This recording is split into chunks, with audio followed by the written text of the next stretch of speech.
Good morning, our people. Good morning once again. Today is December the 4th of 2021. You know that I have a master's in jacking of the dates. So I'm actually looking at the date just to make sure I don't have it twisted. So thank you for joining us today. We're going to continue with our part two of our topic from last week. So we are excited to be here. We hope everyone is doing fine. There are a couple of people that we didn't see last week. I hope they will be here this week. And I hope they are fine with all these new variants going on. We do not want that to be your portion in Jesus' name. So Amen. whoever that created this variant should die from this variant and be destroyed by this variant. We don't know anything about COVID, and COVID will not know anything about us. So thank you for joining us. My name is Mona Jim Saga, and I have my sister here to introduce herself. Thank you, my sister. Our people see here. You know, Amen. Onye Manya Maraya.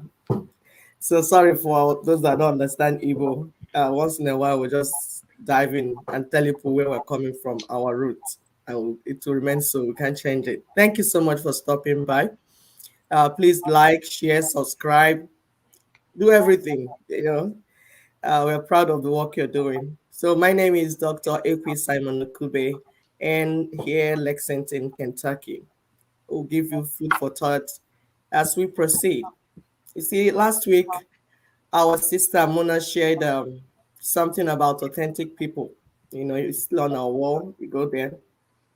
So in the face of house cleaning that is going on in various quarters, it has become important for us to explain to our people the difference between real people and fake people. Say that again. And by real people, we mean authentic people, people that are self-aware, those that like kind of they can catch shame if something happens. So they are careful what they're doing. So these are real people. They have something to lose. They have their name to protect. So they are real people. These people connect with people in a deep level. They are not fake and turning around. Today they are Monday, tomorrow they are Tuesday, the other day they become Wednesday, another day become Thursday. No, they connect with people in a real level. We're trying to make you to understand. So in working with people, you understand who you're dealing with. It's important to make this demarcation in what you're doing. See, these people usually open up themselves to others. They show their vulnerability, and they want to serve and help other people without seeking personal gain. These Yep. are good people. Mm-hmm. They know and accept their strength and their weakness. They know their limitations. They know this thing I can do it. At this point, I can't do it. Let me allow somebody else that can do it to do it. And they step aside and allow somebody that can do it better do it. These are real people. And whenever they make a mistake, they're quick to own up their mistake and avoid blaming other people. Is that person? Is that person? Is that person? No, it is you. So these are real people. They make mistakes. They know they're human beings. They're not God. They're not all powerful, all that. They say, oh, sorry, my bad. I made a mistake and this is what it is. How can we make it better? How can we correct it? But on the other hand, the fake people, the unrealistic people, they lack consistency A because they little to the left, a little to the right. exactly. Today they're black, tomorrow they're white. They feel this pressure to be who they are not, thinking that that will bring success to them. They lie, deceive, and manipulate other people and even situations. And they never learn from their mistakes. Non-repentant. Non-repentant. So they're people pleasers and attention seekers. Now we want to give a shout out to some women who are stepping up and trying to hold our men accountable. Yes, we say our men because they are the first that white man allowed to go to school.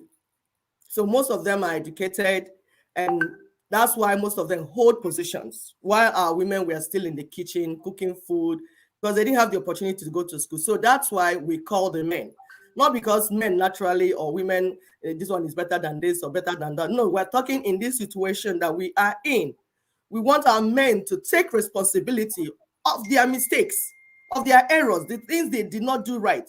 The position was given to them. They were the leaders, the senators, the president, the governors, everything. They were there. They carried all. Under their watch, things Under fell their apart. watch. So you Mhm. cannot now come when there's a problem. You will not own up the mistake and say, "Oh, I missed it." This is what you must be held accountable. So Yep. some of our women are beginning to come up, step up, and hold our men accountable for what they have been doing in the continent. We want to give a shout out in Yoruba territory, Otumba Shade Olukoya. He said, "Ma, continue what you're doing. They call you names, they do whatever. Don't budge. Keep moving." And we also want to call of IPOB, Dr. Nelly. Um, you need to be careful. So we urge these women to remain truthful, honest, and real. These fake, evil, so-called freedom fighters, we attack you. There are the people that want to leave Nigeria, but Nigeria, they don't know what Nigeria to leave them.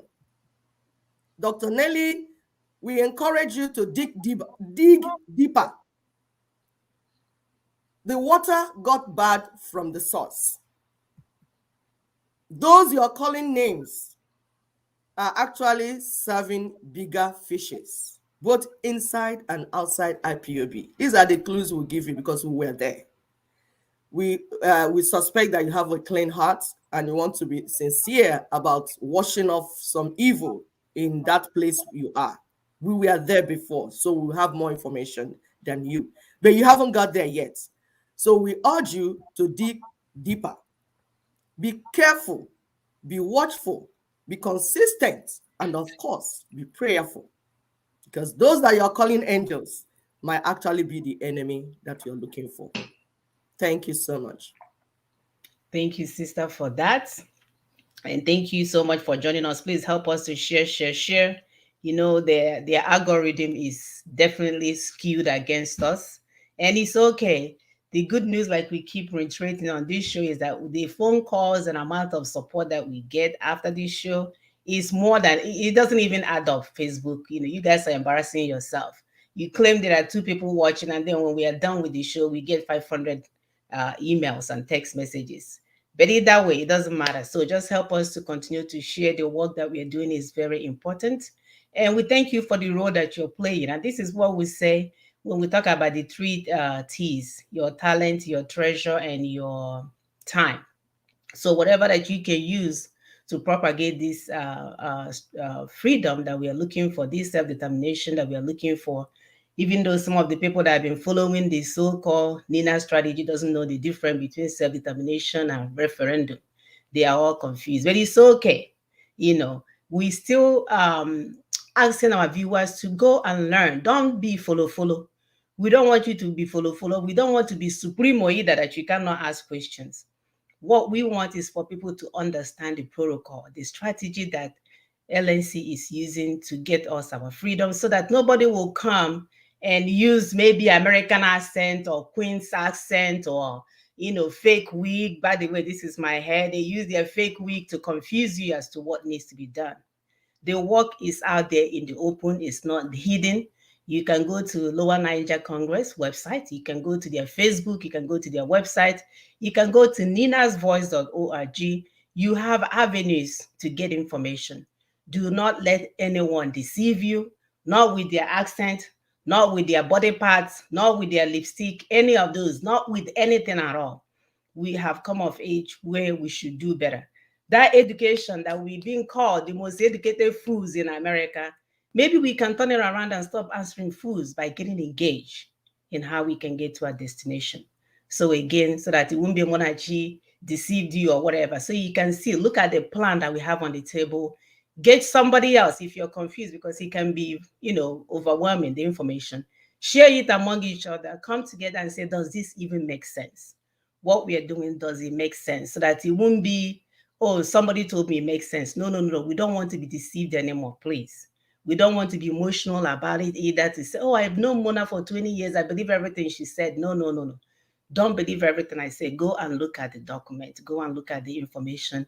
It's there for you to learn the protocol so that you will not be deceived. You will not be deceived. Somebody will not come and hijack your self-determination and tell you something that is not, so that you can be consistent in all your ways. So as our topic says, Excuse me, I've been under the weather. Target the head of Octopus and the tentacles will be destroyed. Last week, we gave you guys a little insights regarding what Octopus and the tentacles can do, right? So you have all these things, all these vices against you, they are everywhere. All to for us to find out that it's all connected into one system, one network is and it's not even that complex. One network is the thing that is sending out the signals that has affected the daily lives that we're living. So what do we need to do? We need to now target that head. When we destroy that one target, the tentacles don't have any choice than to pass up and die. So, but we have to understand, because if not, we'll be fighting each tentacles, thinking that's where the issues are coming from, not knowing that it's coming from one network. So Africa is blessed. However, Africans are the most poorest citizens of this earth. There seems to be nothing for Africans in Africa, as Africans are all migrating out of Africa. For over 400 years, is either Africans are being stolen from Africa as a slave, or hardship is forcing them out of their land as self-made slaves. This is so prevalent lately, where we see mothers that are even pregnant, mothers with newborn babies, they will rather go to that journey than to stay in their countries. What a travesty. It takes two to tango. So this weekend, we will continue to look at the several tentacles used to enslave us and hold us down. It will be wise for us to find out if Africans played any role in the enslavement and predicaments. What have we done with our blessings? What have we done with our blessings in Africa? Just tell me, why have Africans not felt the blessings of Africa? Why do we consider other places the land of milk and honey, when we can eat mango, throw it in our front yard, and it will start growing? That will never happen in America. The last time I tried to plant avocado, they told me that I need a female and a male one in order for the damn thing to grow. I'm like, a female and a male one? Sister, we have ever heard of that before? Yeah, they told me that I needed a female. The first time. Yeah, I was almost a dog. Female and That's it. no That's dog. not how it happens in my land, man. You just throw it in the ground and it will grow. So tell me, which land then is the land of milk and honey? So why haven't we felt the blessings of Africa? Why haven't we kept our promises to one another? We have allowed social injustice, gender inequality, and discrimination to limit our potentials as a continent. When we see something happening to others, like the little birds that are flying, they shoot one down, you look, you say, ah, they didn't shoot me, let me keep going. You never stop to find out why your comrade, why your brother or your sister was shut down. You keep moving because it didn't affect you. We have also allowed wickedness and lack of mercy to eat deep into the fabric of our society, to the extent that those on top do everything possible to make sure that those below do not make it up. And while those below do everything possible to pull those on top down to their level. And even now, our people prefer to jump to the top overnight rather than going through the process. And the sad part is that people are dying in the process of this. And the life or the universe does not offer mercy to you, even though you are ignorant. So it won't say, oh, because you didn't know you would die in the Mediterranean Sea, so when you get there, you will not die. You just don't know who will be the victim. So how long are we going to watch? Watch while our counterparts, and Daniela Habero, were the same human beings, while they subjugate us, use our resources for themselves, and we are busy fighting each other. So today, like we said, we're going to start with the part 2 of targeting the head of this octopus so that the tentacles will be destroyed. Sister, go ahead. Thank you, Samuna. So sorry, dear.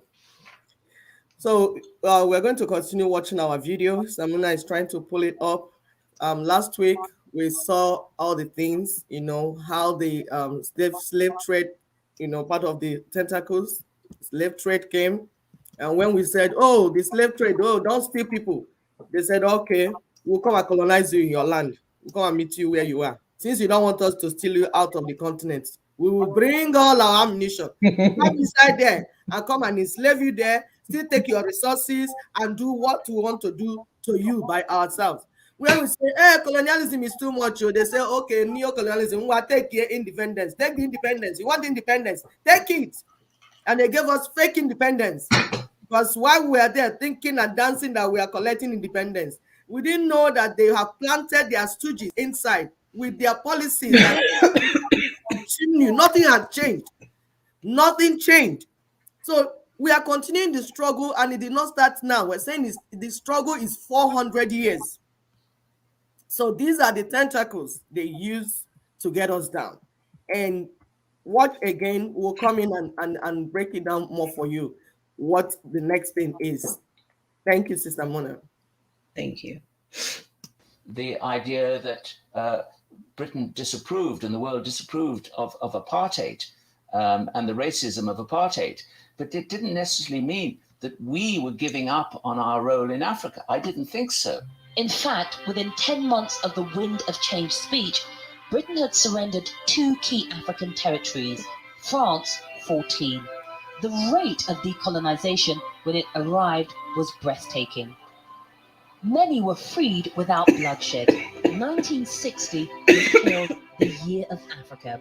And my early Alzheimer's diagnosis gave us time to adapt.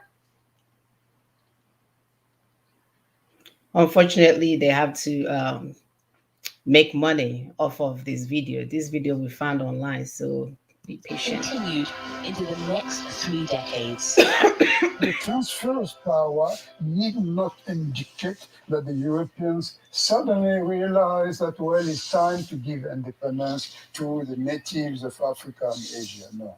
It is in view of the possibility of large-scale war toward sub-Saharan Africa that the French understood that it was better to prepare to negotiate with the nationalists, and hence you have the liberation movement.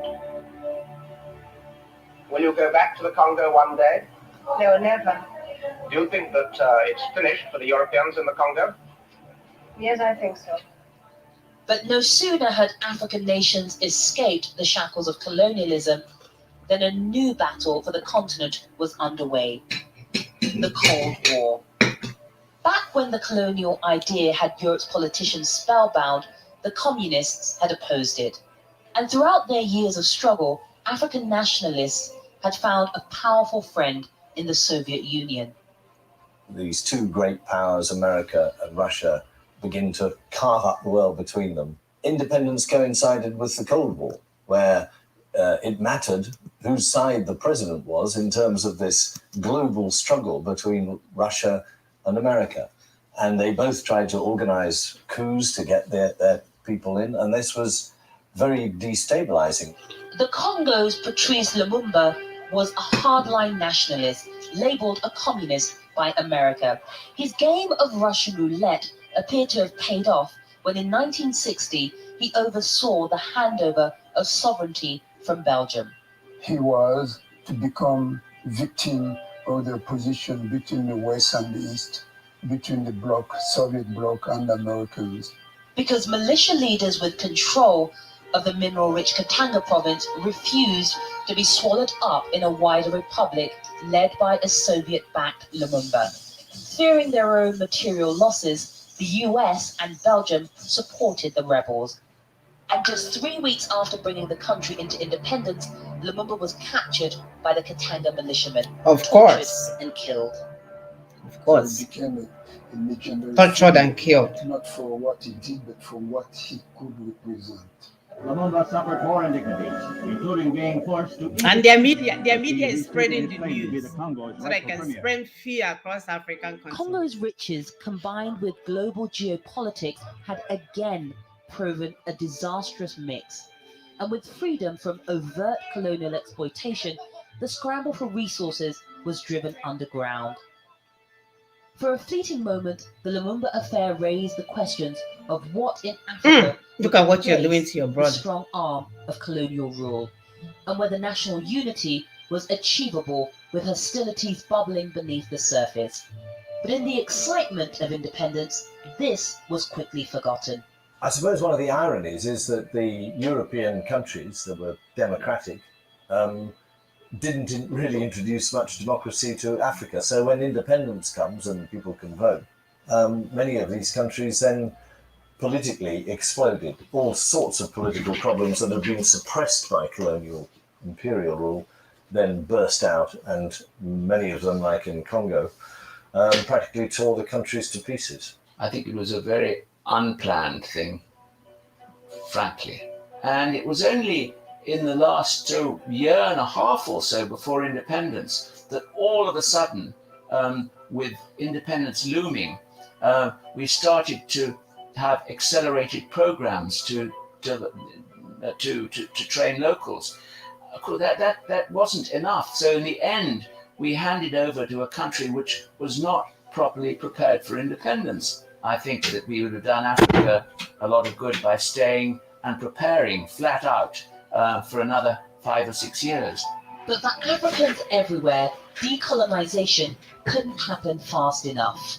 For that generation of Nigerians, it was just a feeling of complete euphoria, of triumph, of total confidence in the future of Nigeria. They really believed that Nigeria was, and all of Africa, I mean, they were Pan-Africans. They believed very much in the idea that the whole of Africa was going to rise from the shackles of the past. Dream, big hope. People thought that independence will bring about the solution to many problems. So it was in a very romantic period. Celebration of independence, dances, big projects. That euphoria wouldn't last. Euphoria indeed. All right, sister, go ahead. Thank you, my sister. So our people, you see, as we show these things, please, we want you to think deep. And that's what we keep saying. We don't want you to be reactional. We don't want you to be emotional. We want you to calm down, get the information right, so that you understand why LNC Nina said this is the solution. War will not get us there. For those of you that are busy showing, like you pick pieces of metals, gather it and say, now you have brought missile. Please stop attracting war to our region. Please. We are going to get this self-determination without war. What did I say? We are going to get this self-determination without war. Those that want to draw war, you will consume yourself. You get yourself consumed and will still be free. If you cannot understand what we are trying to explain here, meet somebody else to explain it to you, to listen, understand, and explain it to you so that you understand what we're saying. Do not bring solution that will not lead us anywhere. It will be the same going in circles, going in circles. You have fought war in Africa for how many years? Is Africa free? Where we are now, this is 21st century. We work with negotiations. And some of you will not understand, say they're speaking English. Yes, we are speaking English because our colonizers are speaking English. They use English to colonize us. Now we have learned to speak that English. We are meeting them on the table. We are going to negotiate ourselves out of it. That's what others did. Singapore, that you're hearing, that you're traveling over there to go and carry things. That is what they did. Mm-hmm. China. There is no single nation in this world that was not colonized. I'm telling you. Either one colonizer or the other. America, name them. But they moved out of it. They made up their mind to say, it's better. And we're saying, this is time for Africa. It's Africa's turn. And we're going to do it like matured people.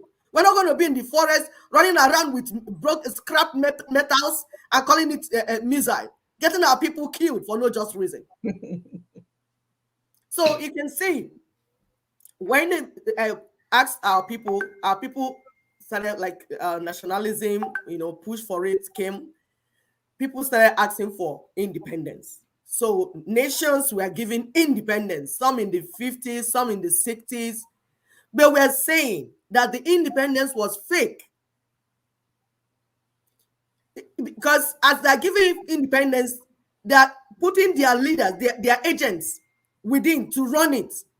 And if the people try to bring in somebody that will lead them, they will carry out coup. They will come and do coup and kill the person and put their own person. Yep. We say, like, till date, we've had 40 coups in Africa. 40 and still counting. You think we are the ones killing our people? No. They are using some of the bad eggs in our midst to kill the leaders that the people have chosen. Now they give you fake democracy. And we said, there's something we wrote last week. He said, there is no democracy in colonialism. There's nothing democratic about it. So they'll give you fake democracy and fake constitution. A constitution they know that will never get you anywhere. They will impose it on you. While you're trying to get a constitution that will work for you, they will use their agents to get the one that will never work for you. And they will ensure that nothing moves forward in your country. They will implement it, they will be with it, so that the more you are struggling to come out, something is holding you down. Like a big yoke. Like those that are from Benin. I remember in those days, they will say, oh, you're sleeping, that thing is weighing you down. So that's the type of constitution they will give you. You will never arise above it, because the constitution is the governing document for the country. Yep. Policies are based on the constitution. So if your constitution is fraudulent, if your constitution was not made by the people, there is no way that it will serve the people. It will not serve the people. It's as simple as that. And that's what we're telling people, those that say they want to go 2023 election, they want to do this. We said, we are telling you that the constitution that they will use to swear you in, we, the people, do not make it. The constituents, the meaning of constitution, the constituent will say, this is how we will be ruled. We are saying it was imposed on us. And you're saying you want to go for election. Don't you think you will die before that election comes? Because the people have been pushed to the wall. So we'll give you another example. Like when Obama and co created Boko Haram, they captured Chibok girls. It's the same system. We told you that both the action and the reaction is from the same source. Yes, sir. It will do you, the more you look, the less you see. And we are telling our people, if you can sit with us, if you can stay with Daughters of Truth, you will begin to see more. The more you look, the more you will see. You will not be doing the more you look, the less you see, because we will give you the code that will make you to see more even as you look. So they created Boko Haram to remove President Goodluck, because President Goodluck was trying to make policies that would change Nigeria and change the people. Yep. Goodluck was going to tamper with the constitution. He had already done the confab. The next thing was to implement it. So many other changes were coming because President Goodluck had his people at heart. Let's tell you some of the things that you don't know. He was not far away from his people. His people were meeting him and telling him how they were suffering, how that what they're looking for is to change, because there's issue of resource control. Their land is being destroyed, oil spillage everywhere. They cannot farm. Their fishes destroyed in their rivers, and people coughing out blood. If you go to the south, your car will be covered with black. Imagine if the car is covered with black, what will the lungs be like? So they know these things, and they were meeting their brother and telling him, you have to do something. And he was set to do something. For those of you that keep lying against him. But you know what? The colonizers will not allow it. Nope. So they met and covenanted with their agents, the Fulani elites. We keep telling you people, this is no issue about being tribalistic. It is calling a spade a spade. The colonizers will never colonize the people if they don't find a partner in your midst. And we're saying in the case of Nigeria, the partners to the Britain, the part of the people that want to colonize us are Fulani elites. We're not mixing words with it. Since we have been saying this thing, why would they come out and say, no, we are not part of it? They know what they're doing. The caliphate is the finger of Britain in Nigeria. That the ones supervising the project for them. So that's why they created Boko Haram. First of all, they'll bring hard drugs to the area. Give them tramadol, give them anything. Like now in Southeast, you see them with their methamphetamine. They will put the youths of the area on drugs and then use them to destroy the area. So the chaos you're seeing in Northeast and Northwest was created. And then as a result, okay, see them now. These are partners. They are partners. For those of you still under illusion that Buhari is working for you. As we are saying, they created it and then kidnapped Chibok girls so that it will be that good luck is not handling security. It's blackmail. Blackmail. Serious blackmail. People put a leader, they will blackmail the leader. We are here in America voting Democrats, exactly for them, rallying for them, spending money on them. So they will blackmail the leaders the people voted in. Thomas Sankara in Burkina Faso. Go and check it. It's the same thing in Africa, all the African nations. If the leaders, if the people get leaders that will lead them, they will blackmail them out of office. Either they say corruption, they will be doing so many things that if you don't look well, you will kill your own brother. Sister, if they are worried about corruption with all the things that Buhari and co has done. Exactly. So why haven't they intervened? So they are not worried about corruption. They are not worried about it. With all the dead people on the street, they are not worried about it. They are not with worried all about the economy, our currency taking a nosedive, they are not worried about it. Now we have gone from a country of what is it called in terms of being poor. Now we are the lowest. Yes, they are not worried about it. When good luck was there and they claimed that we're a little higher up, they were in there putting in fight. So that's why you now saw Hillary Clinton at that time refused to declare Boko Haram a terrorist group. Good luck knocked on all doors, trying to get ammunition, trying to get things for security. They refused because they will set you up. They will set African leaders that want to help the Africans. They will set you up. They will blackmail you. It's their usual thing to do. That's what they do. So you see, Obama is here setting up Boko Haram and kidnapping Chibok girls with his agents in the Northeast and Northwest. His wife is here carrying placard and saying, bring back our girls, bring back our girls. It is all together. Then the stupid people like Obio Kwesileze, the stupid people in our midst, we join them. Bring back our girls, bring back our girls. The aim was to remove good luck and bring in a Fulani Caliphate partner led by Buhari, their friend.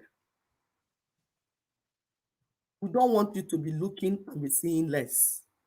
We want you when you look, let your eye coordinate with your brain so that the more you look, the more you see. Enough of this, the more you look, the less you see.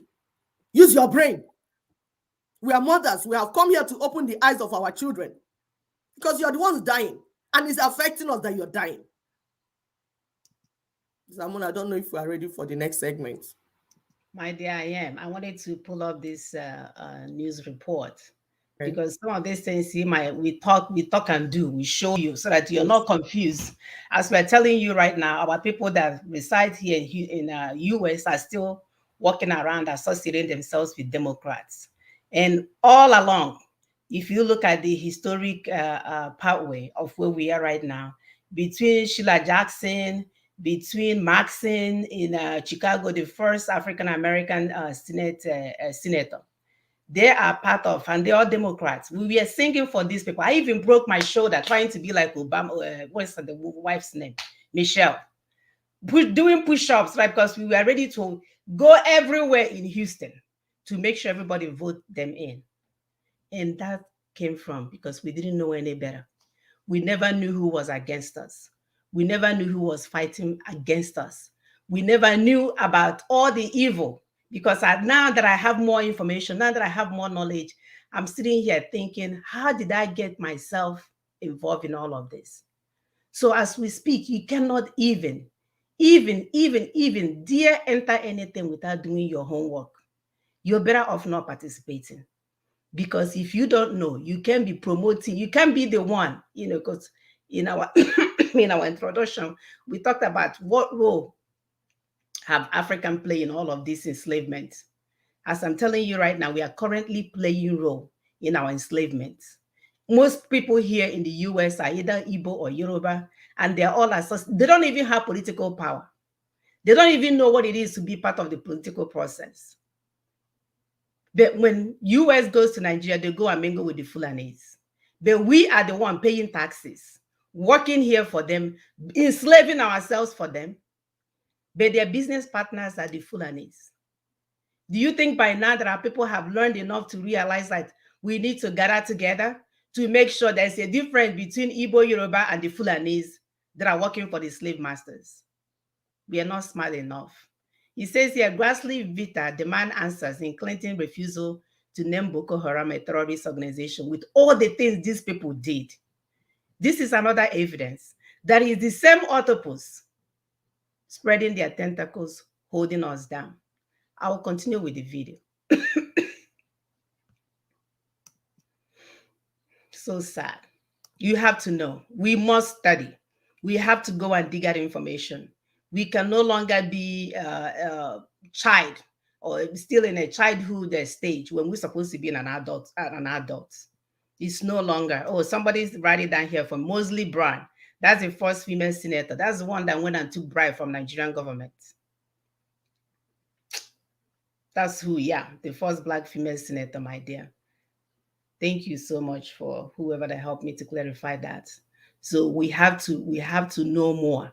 We have to know more so that as we look, the more we can see. If not, these people will continue to take us on a merry-go-round as if we are dumb. Maybe we are.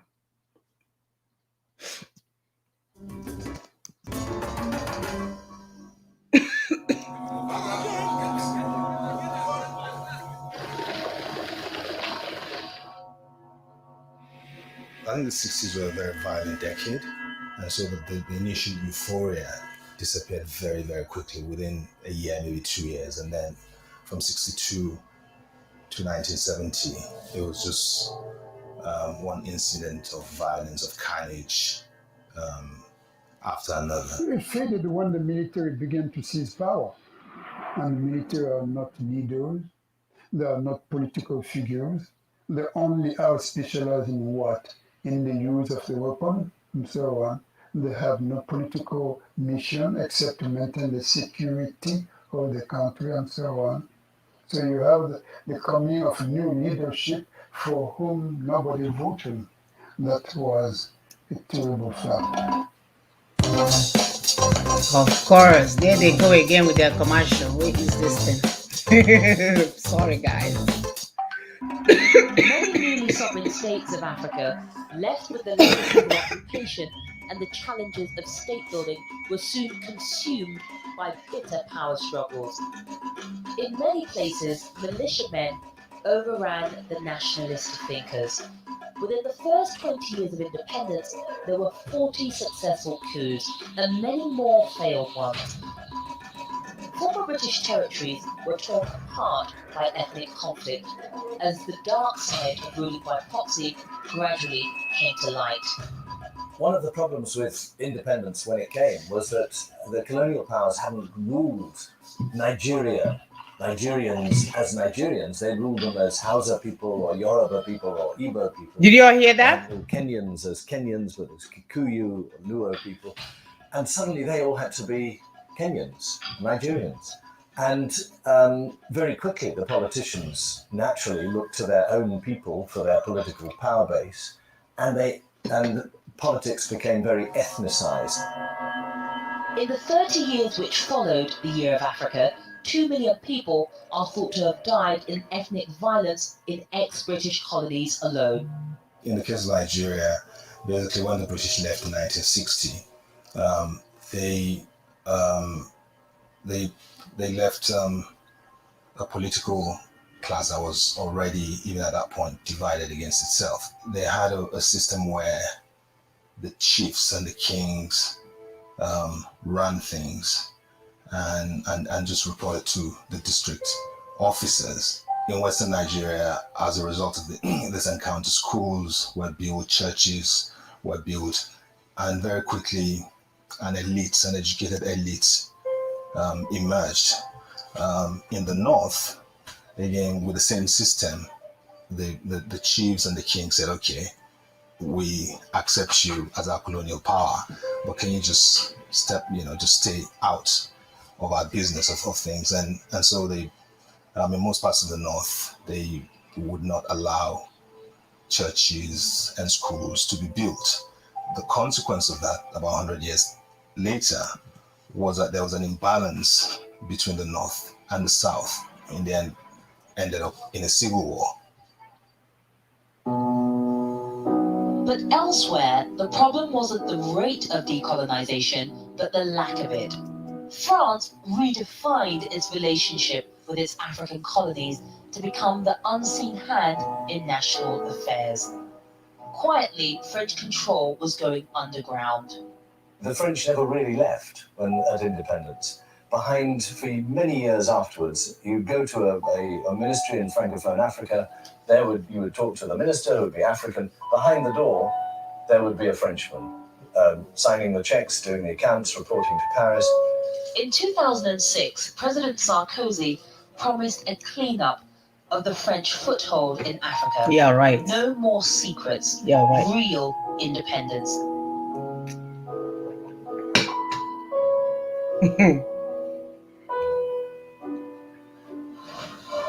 But Bastille Day celebrations in Paris this year sent a clear message that they remain as closely interested in the continent's affairs as they ever were.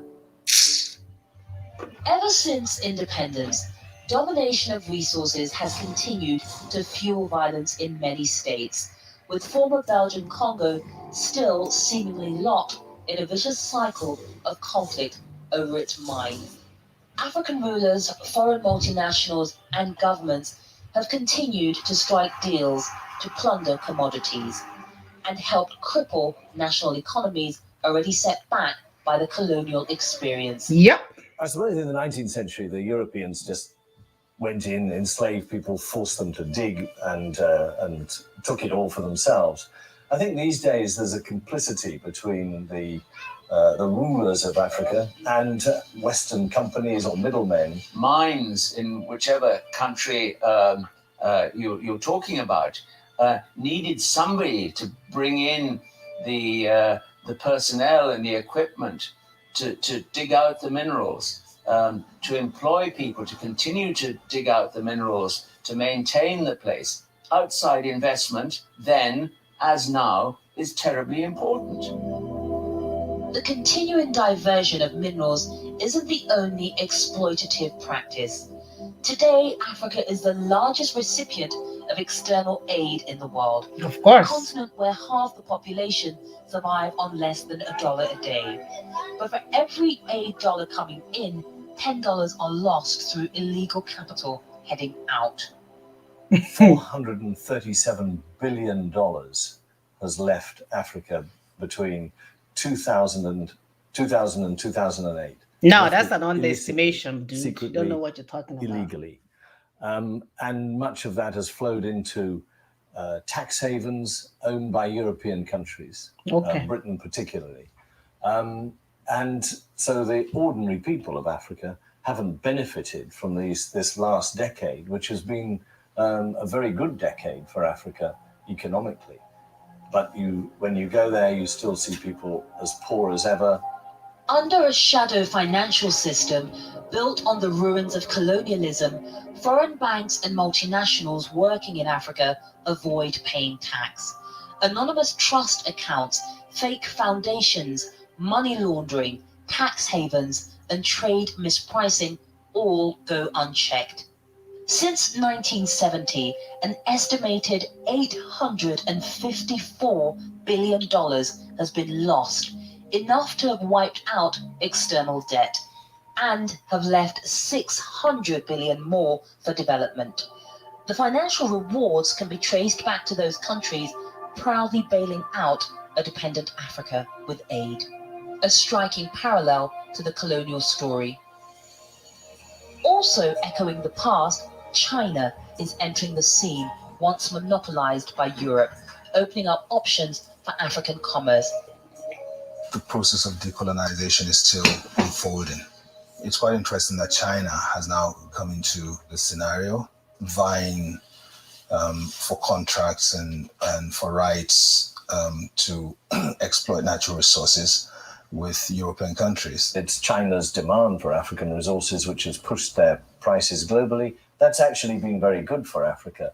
But whether African governments are really taking the best advantage of this one-off opportunity to sell what's under their soil I'm not sure. The jury's out. This is the moment to build the infrastructure, to educate people, bring health to their people, and I'm not sure that is being done as effectively as it might. No, you don't. I'm telling you, it's not being done. So while don't go there. Nkrumah's United States of Africa may never have materialized, Africa today does have success stories like Botswana, where diamond revenues have financed development under a multi-party government, and Senegal, where democracy, stability, and civil liberties have characterized the past 50 years of self-rule.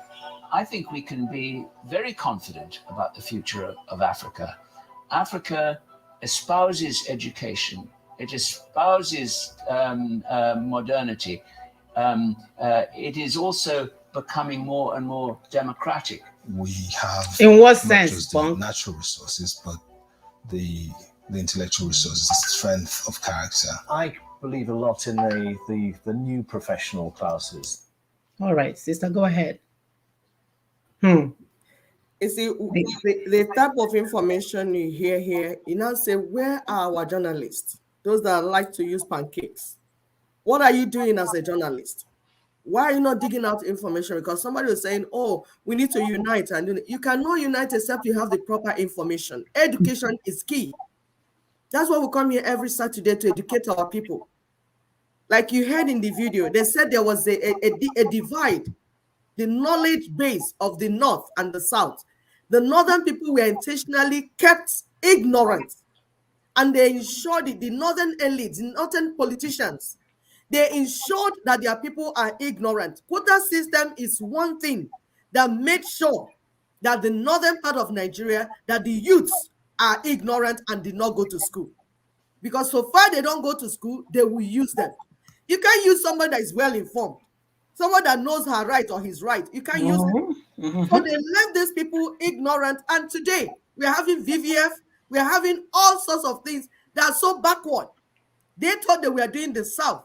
Oh, let's do quota system and stop and delay the South. Yes, as you're delaying the South, you're delaying yourself. Not even bet more. So all these things are going, and we say we're our intelligent journalists that, because if information is key, is power. If the people were informed correctly, these things would have stopped before now. That is why we come here every Saturday, to talk to our people. Now, these people introduced bitter power struggle everywhere in Africa. First of all, they created states. First, they created countries that had no business being together as one. As if it's not enough, they entered inside that country and started creating states, like in the case of Nigeria. The 36 states, their boundaries are divided in the midst of the people. Like they balkanize everything, mix everything like crazy people. And then they will tell you that, oh, in this land they found gas. Then these people will now start fighting the boundary because they know that this land was their land before. But now they've given it to another person where they're dividing states. War will start.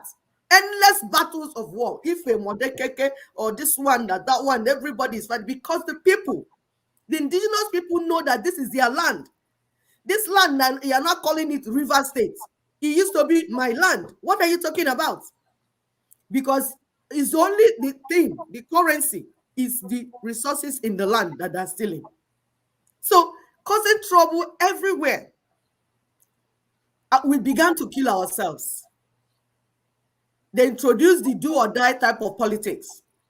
The winner takes it all. Hostility everywhere. We keep telling people that these people do not introduce democracy to Africa. They exported corruption to Africa, not democracy. Implanted. They implanted corruption. They built that they infused corruption in the foundation of Africa. All the African countries, they were built on the basis of corruption. And that's why you're seeing the seeds of corruption everywhere. Whatever you sow is what you see. The fruits will come out. What plants? You can't plant mango and expect to see apple. If you plant mango, mango tree will give you mango fruits. The foundation of Africa is corruption, lies, and fraud. Like in the case of Nigeria. Nigeria itself is fraudulent. The constitution of Nigeria is fraudulent. It's corrupted. It's everything evil. How will you now sow that and expect the fruits to come out and be anything different? That's why you're seeing what is going on. Hostility everywhere, corruption everywhere. These are intentional. So they did not introduce. There's no democracy in colonialism. There is none. The system itself is nothing democratic. Meanwhile, we had democracy in our land, like in Igbo land. We were practicing democracy. It's just that we did not use the word English to call it democracy. So they did not bring democracy to Africa. What they brought to Africa is corruption. They introduced corruption everywhere. In our religion, they corrupted our religion. They corrupted our tradition. They corrupted our politics. They corrupted even our commerce. They corrupted everything. They promote their criminal partners and dehumanize and kill our true nationalists and leaders. Why people move around like zombies? Because they mesmerize the people. The more you look, the less you see. They're just turning around like zombies. We need to use our brains. We'll give you another example. During the Biafran genocide, because these things we are saying that history that anybody can go and verify. We want you to begin to be people that are ready to get information, read it, look for videos. Don't use your data looking for the breast and the bum bum of a woman. You're complicating issue for us. Use your data to get information into your head. Ask what happened to my forefathers. Begin to ask questions and dig in. Learn from what happened in other countries so that you begin to understand better. So like the Biafran genocide, which we know that they manipulated, our people, even the northern people, were not ready to go to war. They manipulated the northern and the south, middle, Yoruba, everybody into war. Go and do investigation, you will see. These things are not lies. And these are people that have been living together for years. For years. They fought no war. Why is it all of a sudden we are fighting and killing up to 3.5 million Igbos? We worked together before. What went wrong? What changed? What is different? An enemy came. That's what changed. So during the Biafran War, they had their agents in our land, both male and female. They are our people. They are not from outside, because they will recruit the people. They know the people that will be greedy, people that will be easily manipulated, people that love money. And you have these people in every society. So they look out for them and recruit them. So during the Biafran War, they were working for them. And when they finished, they moved them immediately after the war, flew them to Britain to go and study. Those people, when they came back, they're the ones that started receiving juicy positions from the one Nigeria that they created. The enemy created one Nigeria. They became the contractors, the ministers. Sometimes when they tell you, oh, first-time minister. Minister of what? For who? And for what? And by who? These are the people that will collect 3 trillion naira for work and use 1 million to work and put the rest inside their pockets. And then somebody will say, he's doing well for himself. If you see the house he built for himself. How come you are getting so wealthy and the people are getting so poor? You You are so smart. You are so intelligent. It's only you. Only you waka come. Yeah. Your brain, they bring money. You just sell a tomato. You sell okra. You become wealthy. You open hotel. Have a juice. Have a spices. Then you become millionaire. Show us that spice now. Let us continue to sell it too. No, these people are the people serving the colonial masters. And you know what? The unfortunate thing, my people that they're stealing from will turn around and start praising them. People that are enjoying the one Nigeria that you're not part of, they are stealing from you. The money meant for your hospitals, for your schools, for your road building, everything, the money that was meant for you and your children, they stole all and created. You turn around and started praising them. Ezego,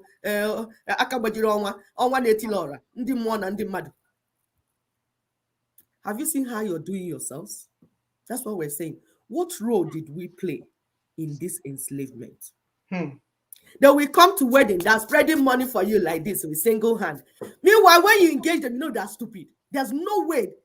I tell people, I say, it seems that the more stupid you are, the richer you become. Because it's about stealing. It's about the people that the colonial masters can manipulate, the people that are ready to sell their people. So they don't need intelligence. That's why I see most people that are very rich in our land, they're very stupid. Stupid. How can we be talking about freedom and they're not coming here to sponsor it? It shows they're stupid now. You didn't able to tell you they're very stupid. And that's the predicament. The worst predicament is that we now turn around and be praising them. Yeah, he's very rich. Don't be jealous. Don't envy them. They are rich. How did they become rich? Ask yourself that question. If you just ask them this question, even in churches, people are depriving you. When we talk, their agents will come and start fighting. Hey, leave Papa G.O.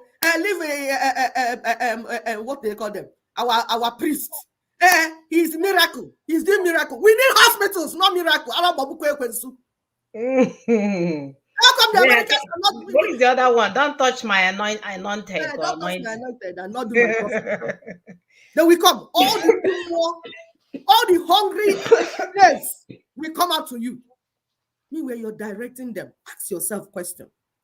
America, how come they're building hospitals instead of big churches where people will be clapping and receiving miracle? You are 1 million in the church, for example, and 2 people receive miracle. If you build hospital, at least 500,000 will receive treatment. Which is miraculous. Which one is better? What miracle do you prefer? We are here fighting for your freedom. People will have the audacity to come here and attack us. Slaves. That's your fortunate thing. They are stealing from you. You are turning and clapping for them. And fighting for them. Ready to kill your brothers and sisters to preserve your slave masters' agents. Wow. We are calling our people. Please begin to think better. You know these people we're telling you about. You know, if you can think, you will understand what we're saying. And then we'll come and team up. Because why we are not uniting is that some people are so informed and some people are so stupid. There is no union between light and darkness. For me to unite with you, you have to come up to the level of information. I can't come down and know what I know. It's difficult for me. I already know. I have been informed. It's difficult for me not to know. It's difficult for me to unlearn the information and the facts on the table. All I'm asking you, please, get on the same level with me. I can't unite with you if I'm here and you're here. Bring up your level of information. Go and educate yourself. Ask questions so that we be on the same level. Then we can unite and it will be easier to work for us to work together. Sister Mona, you can finish up, please. It's just remaining a little. So we'll just finish up. These are not the elites who have robbed Africa. These are world-class professionals they've got an uphill struggle, but I think Africa may have turned the corner. Whether days of empire or nationhood, for over a century now, the world's relationship with Africa has been built on disparity. Africa's wealth has helped bankroll the giant strides in technology, communications, and business made elsewhere. But by safeguarding natural riches, prioritizing national interests, and with trade and development done on equal terms, there's a chance the coming 50 years could break the cycles of the past and finally bring real independence. We should not make colonialism responsible of everything bad in Africa. After all, for 50 years, some of these countries have been independent. Now, I will agree with you that the historian that 50 years are not long enough. But 50 years are enough to begin to see clearer where to go. We have to insist on the responsibility of the African leadership also. The natural bounties given by nature and God, instead of being a curse, may well become a new opportunity for better tomorrows under democracy, transparency, great respect to the law. All right, this guy did a funny thing at the end of this thing, and he mentioned that we cannot blame everything on colonialism, which is true, and that's why we're asking that what role have we played to allow this to linger on? You know, we do understand there are internal colonizers that are there to make sure that the business, you know, is in line, still flowing for our colonizer. But what are we as citizens? What are we doing to ensure our rights? To make sure that things are not things are done right, to make sure that our rights are protected. Sister Kwi mentioned the fact that we tend to glorify our captors. We tend to praise them. We tend to not hold them accountable.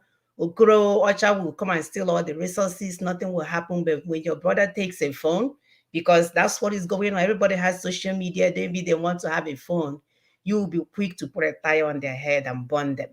When the ones that are stealing millions, which if that boy, that young person is in class learning, getting some resources, maybe he won't even be thinking about getting a phone.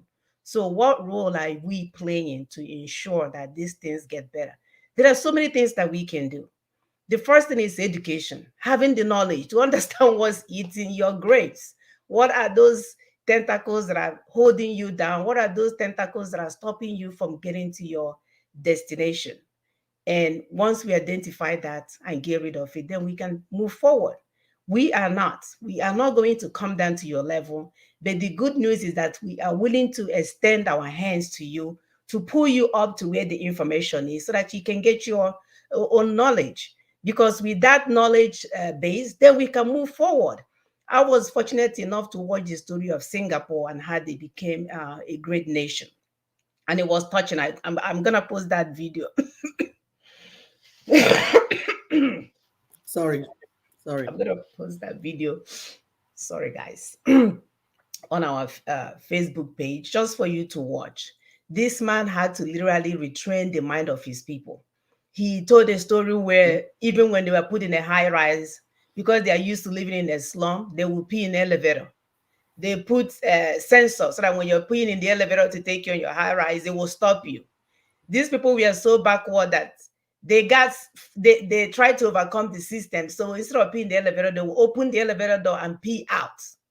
So what the government did was now put a camera so that when you pee, they will catch you and you will go to jail. And immediately people begin to receive sense. So I'm not saying that we should jail our people. I'm saying that part of, they have to do what they have to do to retrain the minds of their people. Our people have been held down for so long that they don't even know their right from their wrong. And that's what we are calling for on those in diaspora, those that have access to information, those that have access to electricity, to Wi-Fi that can get these things done. Imagine the millions of us outside Nigeria. If we get that information and now propagate information to the people on ground in our land, imagine where we will be for them to understand what's going on. It's no longer okay to just give money and ask them to buy rice. It's okay though, and buy rice and buy engine oil to go and cook rice. only for you to leave them hanging from January to December for another round of rice. We need to use our resources to educate our people and bring them up to speed and tell them about what's holding them down. What is the common denominator in all of these things holding us? We again attach this to the 1999 Constitution that we did not make, that Britain is clapping our back. Jane Kerry went to make sure that nothing gets changed because they saw Jonathan making an attempt. He haven't even started. They were just hearing that he has ear to get some things done, and they showed up and destroyed it. But what are we as citizens doing? Even at that, as Americans are coming to destroy it, our people are there cheering them on. I remember Adiboye bringing Buhari to church to pray for him. Yeah. Where is Adiboye in the midst of all these killings? So you see, that's why we cannot afford to be paid off now.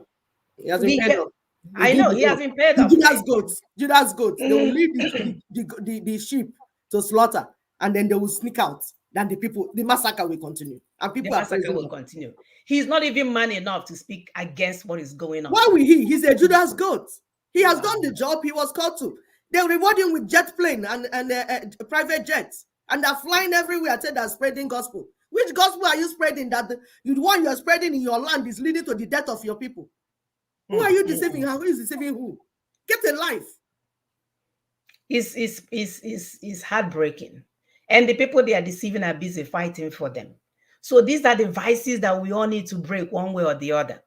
And it can start with taking them out of that church. Stop exposing them to that toxin, because that's what that church they go to every Sunday and Wednesday is. It's a toxin that destroys their mindset.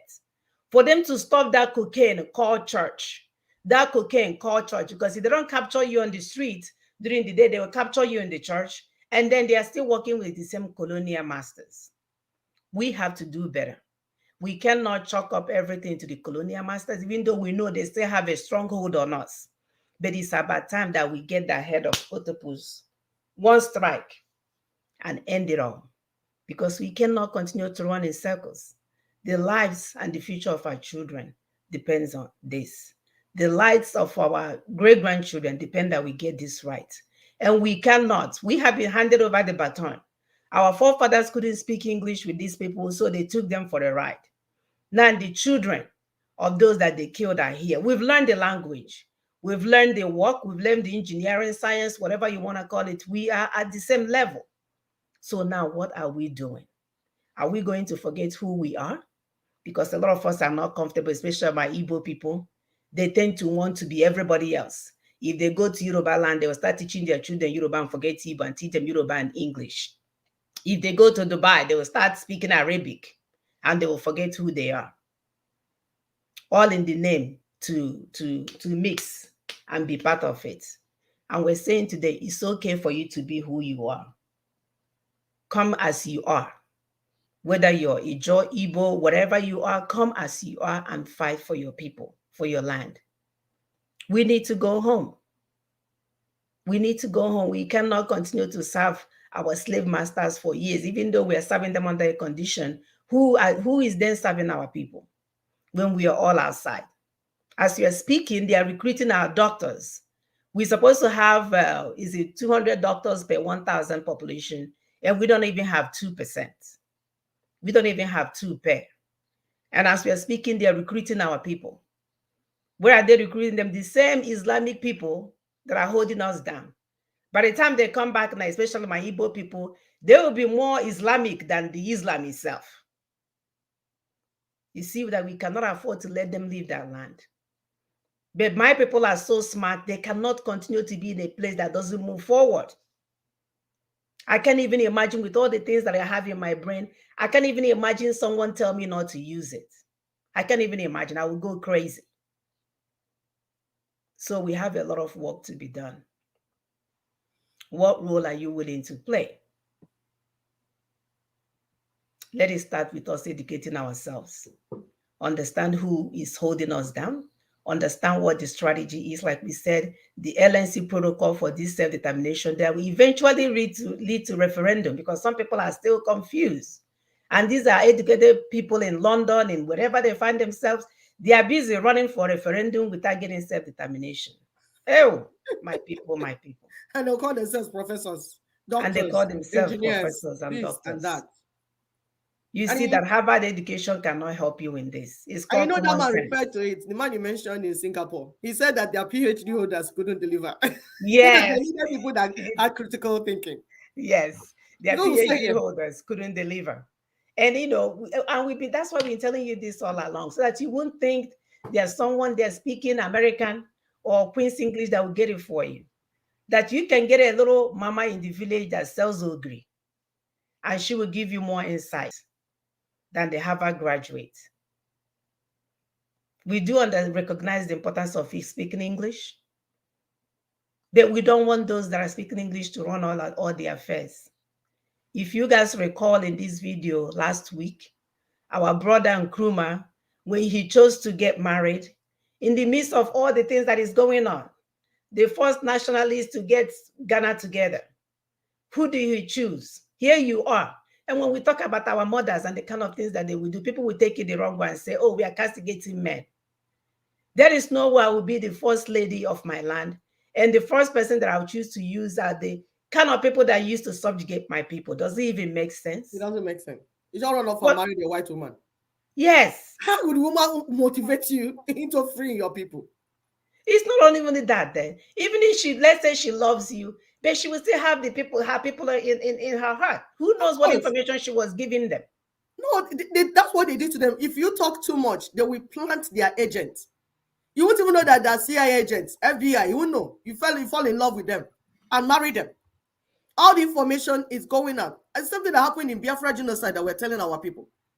In the morning, they are with you. At night, they are with the enemy. How will you go forward? How would you go forward? How would we go forward if we are not doing the due diligence, understanding the whole issue, and not to be emotional about it? Women will refuse to marry someone. Let's say now, they know that this person will not help the rest of our family. Even with love, Nelu, she will say no. Women do that all the time. They marry above, they marry up to where they're going. Where their aspiration is, they will go there. But our men, they want to marry, they are going to this place, so they marry down. How will you move forward? My dear, it's so bad. This is so sad. It's so sad. We just want people to be at a higher level, so that even if we miss, we have to put things down and follow it line by line, just to understand our thought process and the outcome of each thought process. I think it will make us a better human being. Because if we continue to do the things the way we do, and go our people will continue to suffer. It's about time. It's high time that we do our work, that we do what is required of us. If you are here watching us, it's not by accident, it's by design. There's a reason why you're hearing this cold voice that I have today. We need to do more for our people. We can do this, people. I know a lot of people, our people are so scared. They wouldn't even want to talk to America, but here American maybe because they're afraid they will come and catch them. The truth remains constant. If you go up, you come down. It is what it is. And the good news is that they are putting down what they have done to us in a video. So it's not like I'm sitting here bringing propaganda. Exactly. Some of this, I wasn't here when a lot of these things will happen, but they put it in place where I can see and showed me evidence by evidence. No, they used to write them in articles. I read some in class. But we didn't read. Our people still refuse to read. They now transferred it into video. What else can somebody do for you? They wrote it down, you did not read it. They put it in video, you don't want to watch. They put in audio, you're not listening. And I think what happened to our people is that they underrated the greed, the selfishness, the wickedness, the evilness of our enemy, and some of the people that are working with. When they look at it, they're like, no, human being cannot be this wicked now. Maybe they cannot phantom it. Yes, they can't phantom it. Our people cannot phantom that human beings can be this greedy and this wicked. That even when African children are dying, people are still pushing forward the agenda. That my people cannot believe that human beings can be this evil. I can't, my dear. We can't wrap around it. But like my sister said, it is what it is.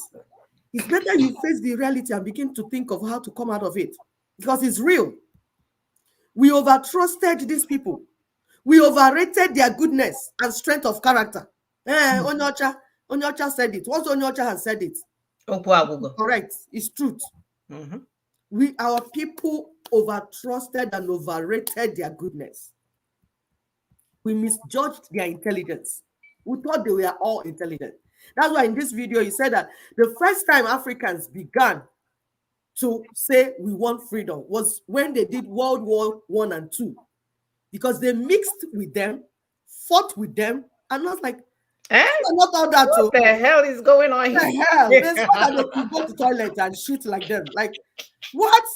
This one is very stupid. They're not that intelligent. It's just us that we are trying to overrate them.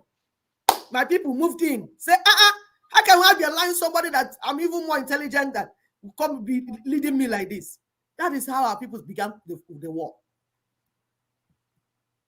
So when they say, oh, they want to help people, they want to give you AIDS, they want to do this, check inside it. Check what they're trying to do. Then when they're giving aid, they're taking it back, because you know that they know that we are coming one day to ask them for to pay for all the things they've taken. So what they are doing now is devising this aid giving and loan giving. NGOs. So at the NGOs, at the end of the day, they will say, oh, we returned it back we gave it back to your government. But do you really think when they give Buhari $3 billion or $1 trillion, they have processing fees? They turn around and come and take the money back. They even take you what they give you. They can't give you what they have not stolen. Yep. They will steal 10 billion and give you 1 million. And you'll be singing and clapping for them. My people, we overrated. They are wanting to help us. They are not helping you. They are not for you. They are not for you. We allow them to promote the worst of us as the best of us. That's what we have done. For instance, if there are 200 people competing, inside the 200 competing, rather than pick the best, they will pick the worst that they can manipulate freely, and then tell us that this one is the best, and start promoting him or her. Check it, whether in music, in drama, in anything. They will go for the one they can manipulate. The word is manipulation, the one they can use against us. So they will pick that one up and start promoting that person. Do you know the Obama campaign for Buhari? Do you remember? How can somebody in this world that calls himself that he went to school, look at this man with record of no high school education to rule when himself went to Harvard? Exactly. And to rule 215 million intelligent people with professors and doctors, does it make sense to you, my people? So they will take these people and promote them. They give them awards, or give her awards, pushing them down your throat. They make so much noise that you are saying, what are you saying? This person, I used to know him now. This person is not anybody that is any. No, they'll say, no, he's all this, he's all that, he's all that. And they'll start castigating the other person. Meanwhile, they already have a system that suppresses and overpowers the rest of us, that we will never get a chance to rise. So why they are promoting this wicked, stupid, the worst of us, that criminals that in our village, we know that we will not even support these people. They will promote them. As they are doing that, they will put a system in place that makes sure that the good one do not rise. It's in our algorithm, like my sister always mentioned. It's there in the algorithm. Once you put my name is so, my name is the algorithm will put you down. It's already set. It's a system. You will never come forth to be picked. Yep. So it's about manipulation and corruption. Everything. They confuse everything. So that if you're not looking deep, you'll be deceived. The algorithm produces both the action and the reaction. So when you see the action, and you say, this is the reaction, they are the ones doing the reaction too. It's the same source. So that you are manipulated and your mind will never function. So you are not part of either the action or the reaction in this their colonialism and neo-colonialism system. You are not part. You are not part. And you are not the same. So stop thinking that you are the same with these colonizers. You are not the same. You are a different person. You are different, like night and day. You are different. Their wickedness, you can't measure it. Their corruption level, your own is still doing warm up. They are so corrupt. So we want our people to begin to understand that you are not the same with those people. And so that you begin to think differently.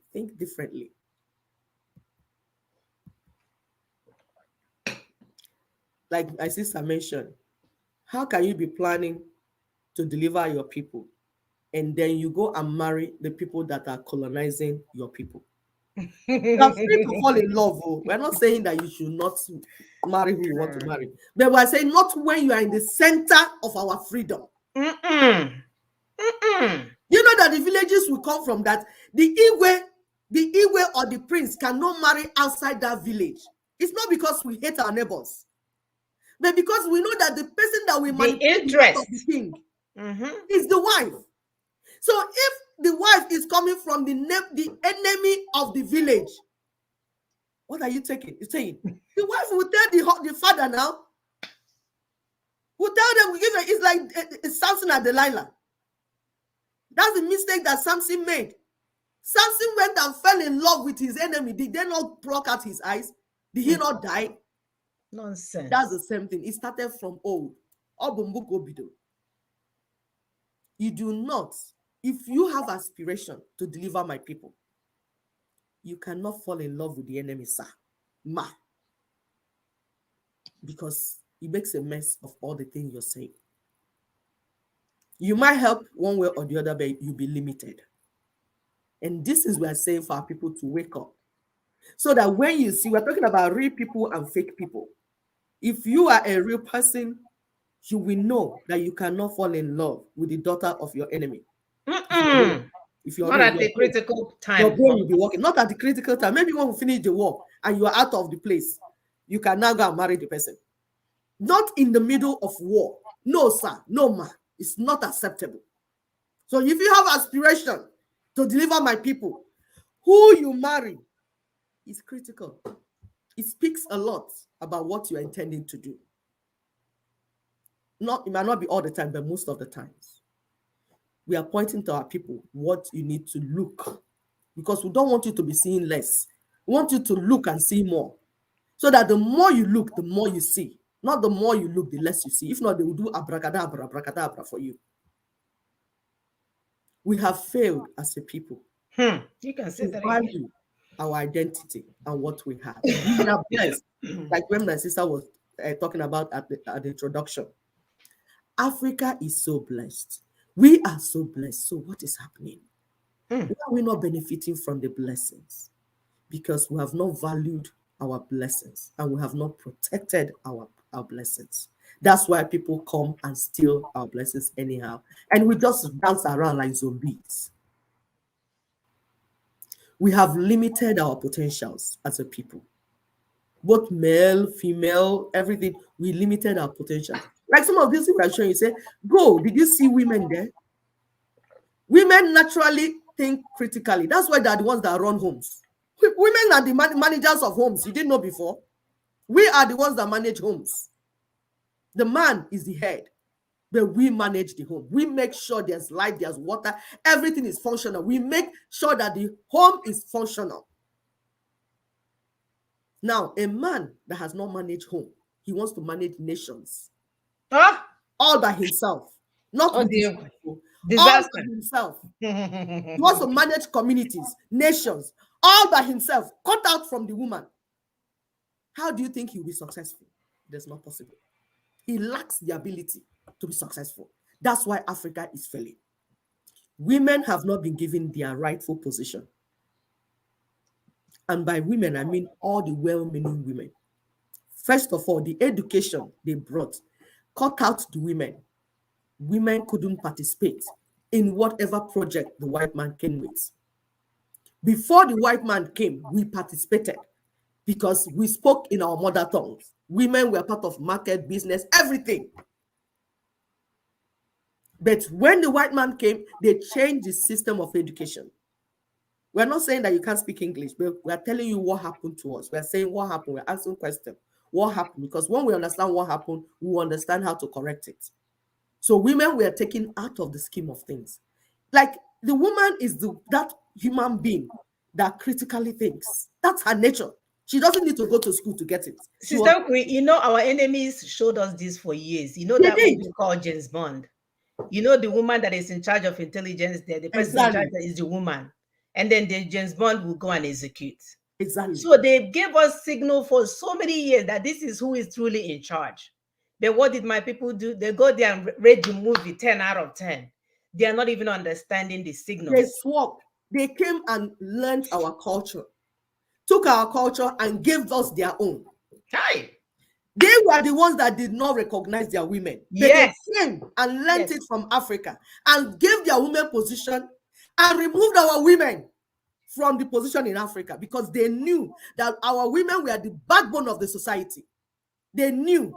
When they came, they knew what our women could do. We didn't talk much, but we were influencers. We influenced the men and the women. We did not talk much, but they stopped that because if you don't hear the English, the language they used to do the meeting, how will you understand to advise your husband or the king on what to do? You don't know the queen. You don't know what the queen is speaking. You don't know. Their education, you don't know. So the change you're beginning to see in Africa is as a result of more women getting into this education we are talking. Learning the language and learning certain things, engineering and everything. So this process is not going to stop. It's going to continue. And we are calling on women. Please do not shy away. Because before, like me, I shy away from all these things. I don't want to be said, oh, you're into politics. Or I said, no. Men be doing. Let me just, my children and my family. But things are getting bad and worse. So we are calling on our women, our mothers and daughters. Please do not allow anybody to intimidate you.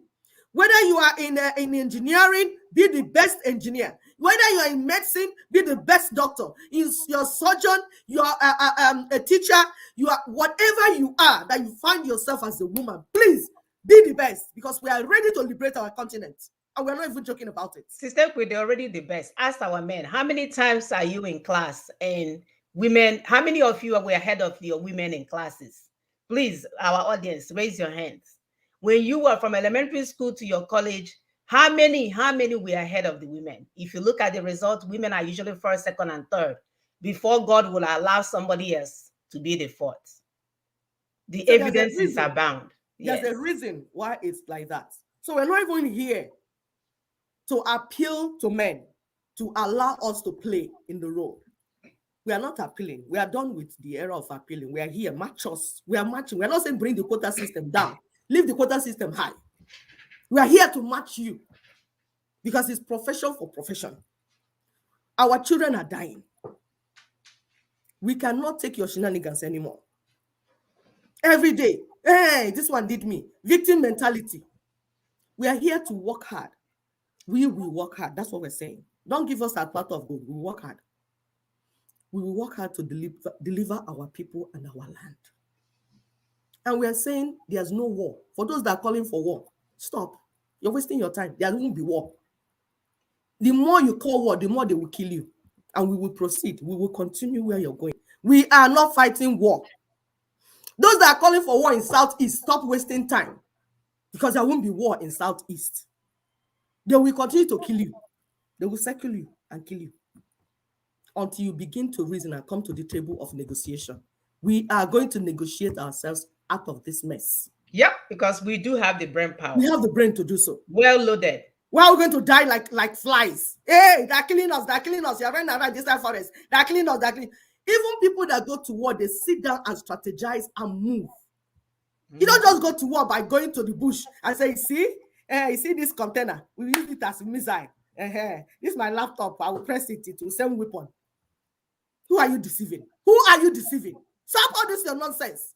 We are here to do the real thing.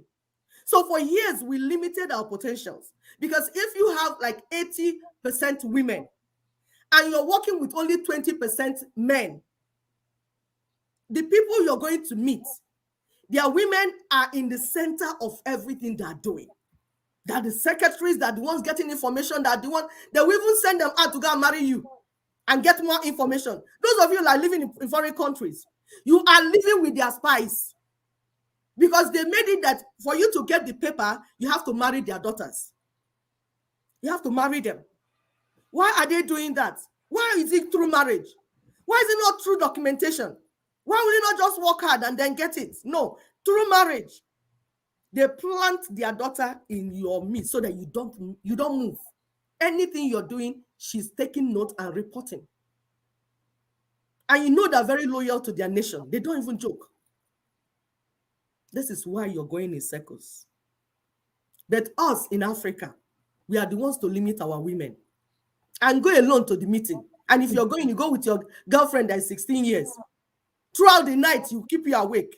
And then you go to the meeting, you are sleeping. 70-year-old, 60-year-old that kept awake throughout the night with a younger girl that is 16.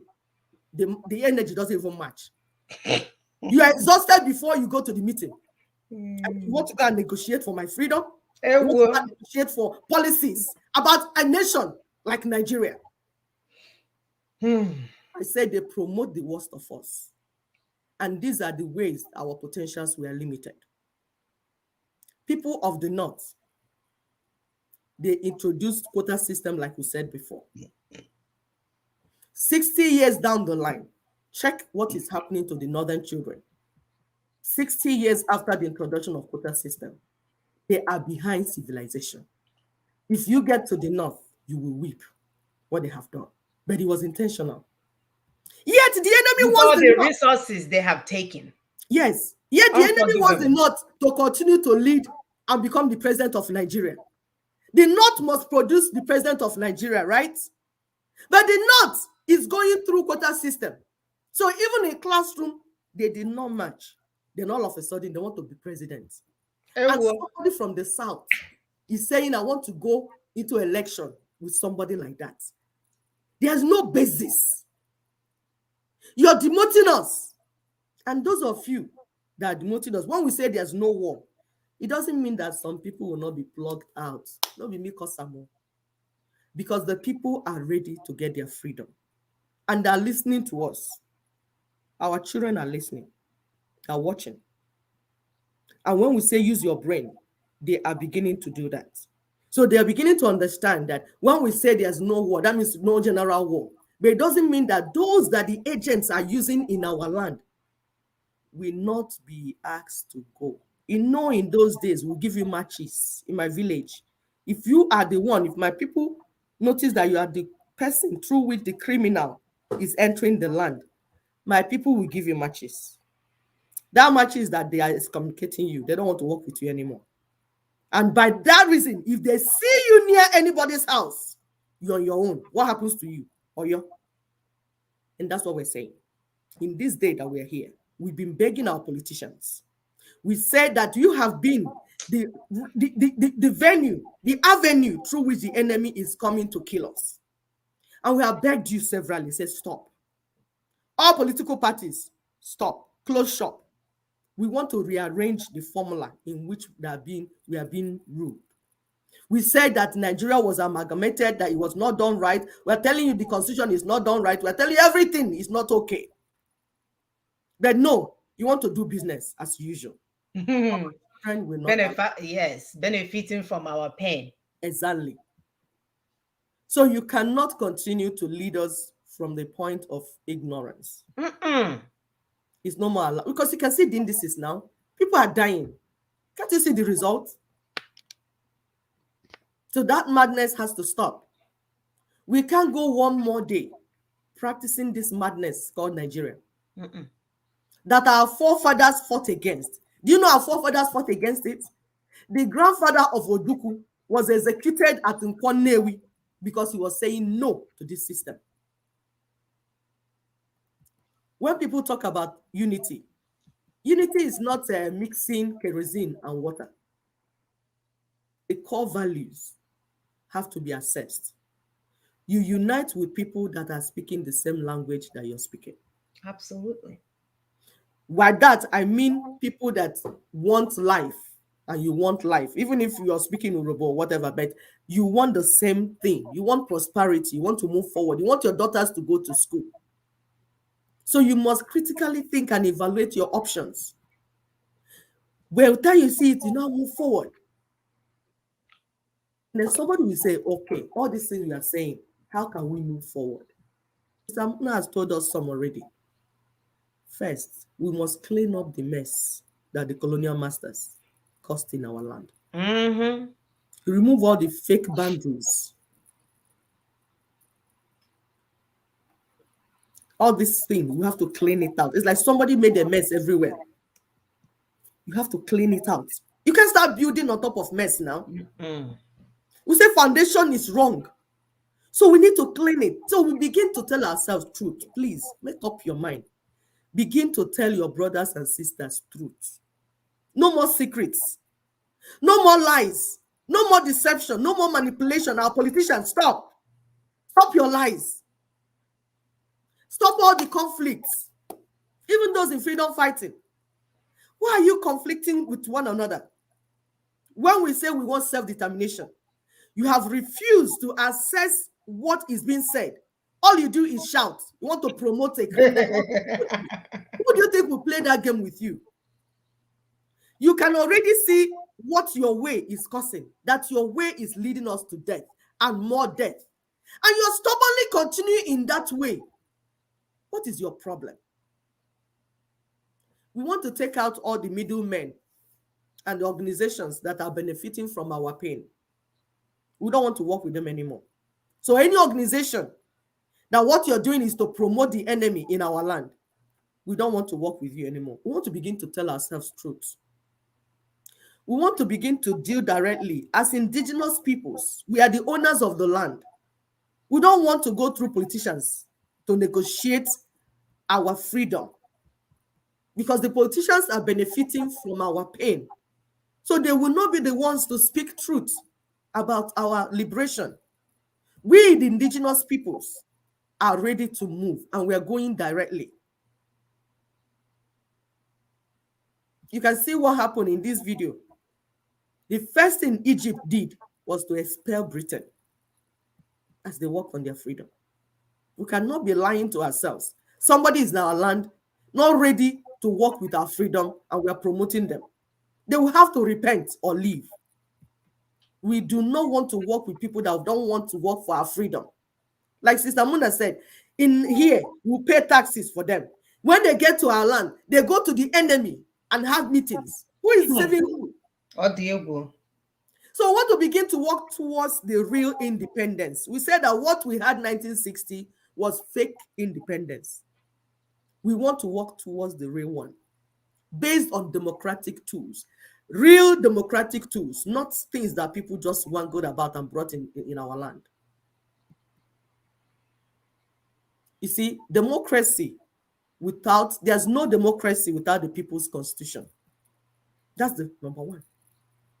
If the constitution you have is not the people's constitution, then you're not practicing democracy. Nope. You might be practicing demonstration of craziness, madness. That's what you're practicing. It's not democracy. Democracy is government of the people, for the people, by the people. So if the people did not make the constitution, what are you practicing? Like we said, we want to begin to be real to ourselves. We need referendum. We will use referendum to decide what we want to do. Referendum is the democratic tool that we use to say what we want. It's like it's voting still.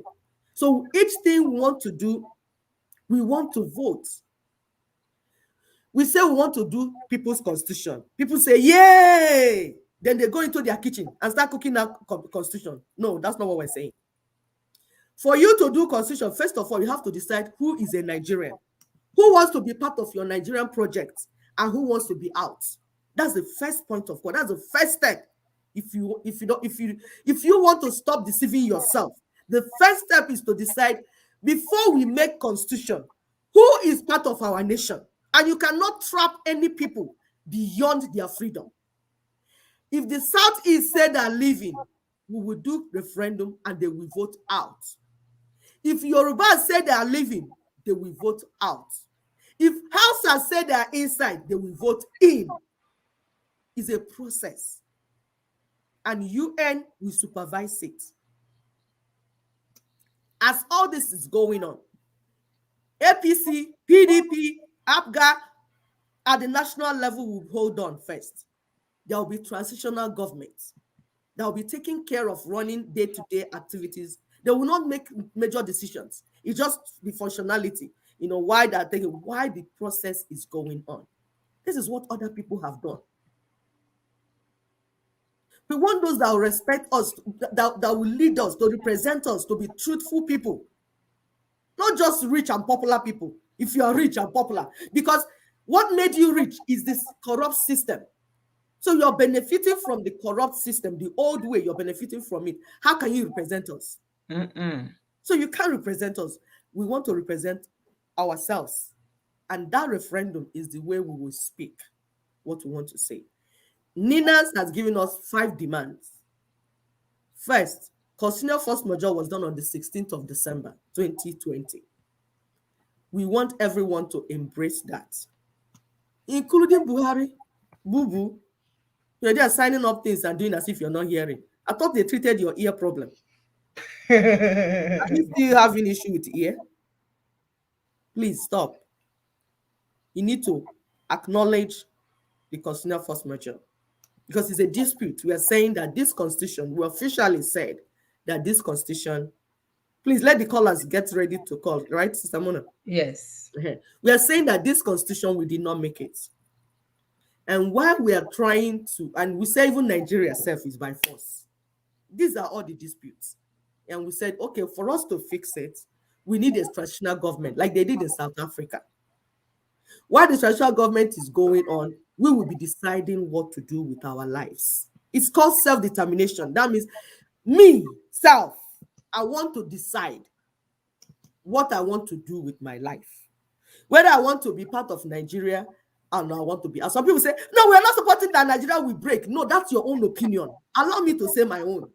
That is democracy. True democracy is everybody will have the opportunity. Whether you are 20, whether you are 200 as an ethnic group, you have opportunity to speak your mind. Say what you want. And that's why we have to begin this unity. The unity cannot start with from people suppressing people that are talking. We have the right to speak our mind. So you are arresting us and killing us. You are showing what we're saying, that you're not practicing democracy. That's what you're showing to the world. So begin to calm down. Be calming down because we speak our mind and stop arresting and killing our children because they're speaking their minds. And we say we want to go through the system. There's a process. 2 steps. 2 steps only. It's not 10. It's not 20. 2 steps. Number 1, we have to decide who is a Nigerian. Number 2, we now get the constitution that they will read. Remember, we had federation before, and we have 4 constitutions that came together to federate. That's what our forefathers wanted, and that's where we're going to. Regional autonomy, true federalism, but the people will make that decision. It is people that will decide it. And this thing we're telling you is truth. Sister Muna put up the 5 demands so that we'll read it out again as it is for our people. First, it says, acknowledge declaration of constitutional force majeure by indigenous peoples of Middle Belt and South. That's NINAS. 2, throw away, decommission the repudiated 1999 constitution that was imposed on the people. The people did not make it. Throw it away, throw it in the trash. If something is fake, like fake passport, what do you do to it? You throw it away. Number 3, formally announce that general elections in 2023 under this repudiated 1999 constitution are suspended. Because we cannot be going to election. Who are you electing? Or which constitution? We say we don't have constitution. If you elect somebody, what are you going to swear the person in? And we're saying at the national level, because the disputed land is Nigeria. We are not disputing with Igbo land. We are Igbos. Yoruba is not disputing with Yoruba land. Yoruba is Yoruba. Middle Belt. So we are not talking about the local people. That we are the owners. We are saying at the national level that is called Nigeria, we want to decide who has to be part of this nation and who does not want to be part of it. So you formally announce that you have to put those general elections on, so keep them first. Let's finish the main thing, then we can continue. Then formally invite the people of South and Middle Belt to work out what a new transitional government will look like. Because for you to have a transitional government, I would have done it before. And then Sheneko was a transitional government he was heading. So this is not the first time. We'll decide who is a member. Line. And what work are you giving them? What's the mandate? These three things. Members of transitional government. The mandate. That is the scope of activities, things you want them to achieve. And the timeline. You're going to do this in 6 months. You're going to do this in 1 year. That's how it's done everywhere. Then the last one, formally begin a time-bound transition process under that transitional government. When the ethnic nationalities will carry out, can you pull it off? Yes. Because this tagged information is not allowing us to see. You see it now? Yeah, I can see it. When the ethnic nationalities will carry out their regional referendums, the results determine next negotiations. That's what we're saying. We don't want to fight. There's no need to fight. What are you fighting when we're saying this is our right? And these people that have refused to go to school, it's showing now. Some people ran out of Nigeria because they couldn't pass JAMB. Yes, and went abroad to do some things. And up to now, their brain did not develop. And that's what we're seeing. When we're here telling them this is what they did, they'll be outside funding people that are bombing our land because they're not understanding. Their brain is not working. We are saying stop. Stop. The people will negotiate their way out of this freedom. We are not killing anybody and nobody should be killed. There's no need for it. Those of you that are going to court, listen to this. You go to court. Free our leader, free our leader, free our Messiah. Okay. They free your leader. Then what happened next? Guinea Messiah? Have you seen that you're not negotiating for the freedom of the people? Have you seen that what you're fighting for is the freedom of one man? Listen, these things are done through processes. You left the track. That's what we're saying. We were going to somewhere. You entered Appian Way. And because you entered Appian Way, we are not going to leave where we're going. We are here to work for the freedom of our people. Self-determination. You entered Appian Way, when you finish, if you want, you can repent and come and join us in what we're doing. But for now, we want you to begin to speak true to yourself. We want you to begin to understand that you're no more fighting for the freedom of our people. Be real to yourself. Speak true to yourself. You have left the cause. And that's what happened to some people in Yoruba land recently. As we were going, they went to go and start negotiating presidency for Yoruba candidates. And the rest said, no, you cannot use Ninas to negotiate something else. Ninas is here to negotiate the self-determination of the indigenous peoples. No other agenda. Any other agenda people want to go into, we are not part of it. That's why some Yorubas, like Otumba that we're mentioning, said, I'm remaining with Ninas. I'm not going to negotiate something else through Ninas. And we have said it, that we have come together under Ninas, and no single block will lead us astray. Yorubas will not use Ninas to negotiate Yoruba presidency. Igbos will not use Ninas to negotiate the freedom of their Messiah. Middle Belt will not use Ninas to negotiate any other thing but the self-determination of the indigenous peoples. That's what we came here to do, and that's what we'll get. And we're on it. So please, if you got confused as to where we're going and you left the track, we are only appealing to you. Don't cause trouble. Just be sincere to yourself and come back to the track. Those that are working for your Messiah, we are not telling you not to work for your Messiah, but do not disturb what we're doing. When you finish delivering your Messiah that got himself, these are all plans. These are all plans. It's a plan. It's still from the colonial masters. You have shown in this video.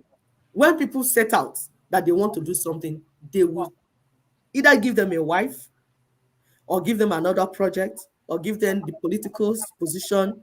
They make them famous, promote them, and then move them by the corner. It's the tactics of these people. These are intelligence officers. They have intelligence officers too. So they work with these people. But the people, if you do not look well, you'll be carried away. And we're here as mothers to say, please, don't be carried away. We want you to think. Anything that does not make sense to you, you don't need PhD. Anything that does not make sense to you, begin to look deeper into it.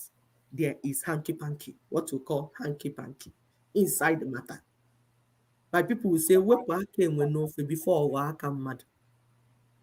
If you leave the monkey hand inside soup, if you begin look like the hand of a human being, but if you remove it on time, once you just see it, you say, this is an aberration. This is not okay. Remove it. That is talking about sincerity, honesty, that we can go further if we are not sincere to ourselves, if we are not sincere as to what we want. We present this thing to you. We put Nina's proposition on the table for you. Most of you have not read it. Are you sincere to yourself? They're busy telling us as if something happened. There was some news going on. They were like, oh, all what you're doing has fallen apart. No, dude, you're not even. You are so lost in the wilderness. Not even Jesus Christ of Nazareth will save you. But imagine how people can be. Somebody is working for you, using his or her money to work for your freedom. Then something that you thought happened wrongly with it. Instead of you to be crying, you are now mocking and saying, yay, he has won. Meanwhile, you are still inside the pot of shit. You are in the pit of shit. You're not out. I'm comfortable by the grace of God. Where we are comfortable. We shouldn't even be doing what we're doing. But for the love of our people. And we're here to work for your freedom. And then something happened that you did not even understand what happened. You're cheering and say, yay. When we tell people that your brain is below, you'll be happy. And some people genuinely called. Hey, sister, what is going on? I explained to them, this is it, and they were happy. So thank God. Even those that are not even in us yet, because they are following closely. There's some other monkeys. And so some I couldn't talk to them. I just blocked them. I just said, I can't talk to you because I have the right to decide who to talk to. People, that's part of the democracy. It's my right. It's my right to decide that you're too stupid and I don't want to engage in any conversation with you. So I say you are arrogant, you're proud. I say, I don't know what you call it. If me refusing to accept your stupidity is arrogance, I think I need to be a little bit of that. So be it. And no apologies. And I'm begging you, please come to the level of arrogance that I am. Stop accepting stupidity. Please. Because stupidity will not help us in this matter. Critical thinking will help us. Anybody calling? Not yet. So it's time for you to call and give us your 2 cents. And please keep your comments towards today's topic. What role are we Africans playing in our enslavement? What is it that we can do to get out of this hellhole that we find ourselves in? We're giving you some pointers. You can bring up some more pointers about it. You can tell us what you're doing to educate your people about their self-determination, because rice and diesel oil is no longer enough. You saving money and working 12 hours and sending for Christmas so that you all want okay, how do you say it? All one in 1 hour. Huh? I want in 1 village. I don't know. Yes, for you to answer your big name or for you to lie to yourself and gather medication. You gather your medication and you lie to yourself and providing a health fair, only for you to go and give them medication and drastically bring their blood pressure down and blood sugar down with no further medication, causing their early demise. You can see that the work you're doing is not taking my people anywhere. If you truly care for your people, bring down this fraudulent 1999 constitution so that we can build a hospital where our people will get daily miracles. Not that the one they will be in church, 20 million of them, only 2 will be healed. By chance, by the way. If you know 1 or 2 things are on statistics, it's just by chance. We want true miracle for our people. We don't want our people praying for miracle when the appendix has inflamed. It's about to rupture. We don't want prayer for that. There's something called surgical intervention that can be taken. They can take it under surgical, can take care of it, and they will go home and go about their business. Here in America, surgery, appendectomy takes about 2 hours. You sit out at the hospital for an hour or 2, they'll send you home. There's no miracle associated with that. So that we can begin to offer our people the true help that they need. So if you're raising funds from your village standpoint, you're raising funds from you working double shift, put your eyes into what the nurse is doing so that we can tear down this broken foundation and fix it once and for all. If you truly care for your people. Don't get me wrong now, because some people will say, oh, I was listening to some random lady on TV and she said, don't give money for Christmas. That's not what I'm saying. But don't use it to deceive our people and act like you're doing something when you have left what will help to bring down the Constitution and be giving them money rice and be watching us to see if we will fumble. So you can clap for yourself and say, hey, ha, dollar. As if that will change who we are. Because as mothers, we're here to make sure that the right things are done. We're not going anywhere. So whether you're calling us names, you're putting it on our Facebook, whatever you're doing, we go nowhere. More than one ask English. Our people must. My people must enjoy it in my lifetime, not when I'm dead. That's what I'm here for. I don't know what some of you are here for. Some of you wants to be taxi driver, and then when you get your shouting fake freedom, then you become Minister of Transportation. I'm good. I am blessed and highly favored.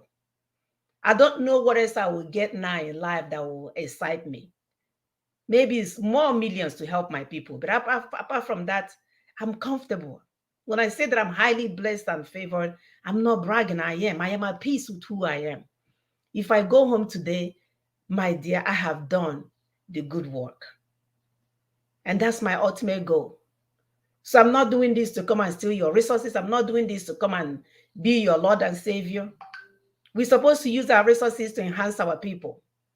I shouldn't go to America and obtain 20 degrees to use it to intimidate my people. I'm supposed to use it to elevate my people. And if you're not doing that, you're wasting our time. So be sincere with your heart. Be sincere with what you're doing. Be an authentic person. We posted that on our Facebook just so for some of you that don't know what that means. Because it's a big old Igbo. We can do this, people. It's not that complicated. It's not that twisted.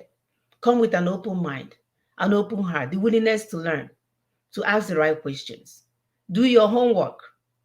Do not come in the middle of lecture and ask us to go back because you just got here. Get your textbook and start beginning to catch up and then move with the group. New way of thinking. The mothers are here. We're not going nowhere. We are saying whether you like it or not, the right thing must be done. Whether you like it or not, because some people say, oh, they are harsh, those women. And doctors of evil. We don't care what you call us. We are here to save our next generation.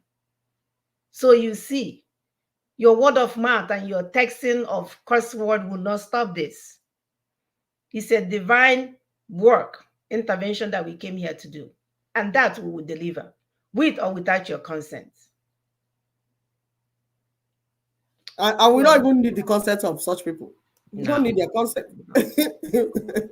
Absolutely not. So if you guys want to call in, or if you want to be on the screen, I don't know if somebody will. Actually, let me post the link. We have a few more minutes to go. I can post the link because some people like to be seen. If you want to be seen, you can actually click on the link and jump in. If not, just call in or we'll call it a day. We know that our show is highly packed. Some people don't even know where to begin. They are so overwhelmed with the information. They don't know what to ask. Some of our people are tired, mentally, physically, and otherwise. They are so tired. of watching our people suffer. They don't know what to do. And we understand that. Do the best you can where you find yourselves.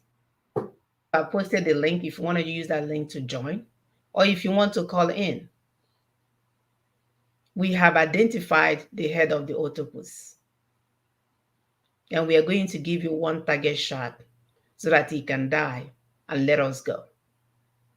But do you understand what that means? Do you know what the head of the octopus is? Do you know how to deal with the head of octopus? 2021 is about to end. We're entering 2022.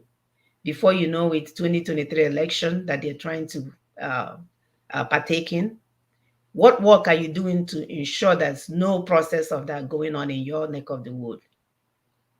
Are we going to watch our enemies and those benefiting from one Nigeria to continue to enjoy life while we go in circles and burn our people because they stole yam, they stole G, they stole Ede, they stole a goat, they stole an iPhone? By the way, don't kill any of my people. If they steal your yam, call this number here. I'll pay for it. +1 774 338 0942.